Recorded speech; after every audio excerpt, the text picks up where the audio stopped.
Ang Gamo-Gamo at ang Lampara. Sa isang tahimik na gabi, sa ilalim ng sinag ng buwan, may isang munting gamo-gamo na nagngangalang Gabi.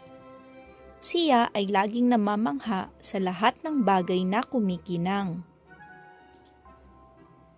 "Anak," sabi ng kanyang ina, "mag-ingat ka sa mga liwanag na hindi mo kilala. Hindi lahat ng kumikinang ay ligtas." Ngunit si Gabi ay masyadong abala sa paghahabol sa mga alitaptap. Isang gabi, habang naglalaro, may natanaw si Gabi na isang kakaibang liwanag.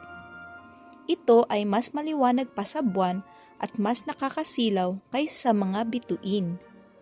"Ano kaya iyon?" bulong niya sa sarili. Ito ay isang lampara sa bintana ng isang bahay. Ang liwanag nito ay tila sumasayaw at nagyayaya. Hindi napigilan ni Gabi ang kanyang sarili. Dahan-dahan siyang lumipad, palapit. "Napakaganda," sabi ni Gabi. Naramdaman niya ang init na nagmumula sa lampara. Tila ito isang mainit na yakap. Naalala niya ang sinabi ng kanyang ina, pero ang ganda ng liwanag ay napakatindi. Samantala, hinanap na ng kanyang ina si Gabi. "Gabi, nasaan ka, anak?" tawag niya, puno ng pag-aalala. Si Gabi ay masayang umikot-ikot sa paligid ng lampara. Bawat ikot, mas lalo siyang lumalapit. "Isang sayaw lang," sabi niya. "Isang sayaw lang sa tabi ng aking bagong kaibigang bituin." Sa kanyang kasasayaw, hindi na malaya ni Gabi na dumikit ang dulo ng kanyang pakpak sa mainit na salamin ng lampara. "Aray!" sigaw niya.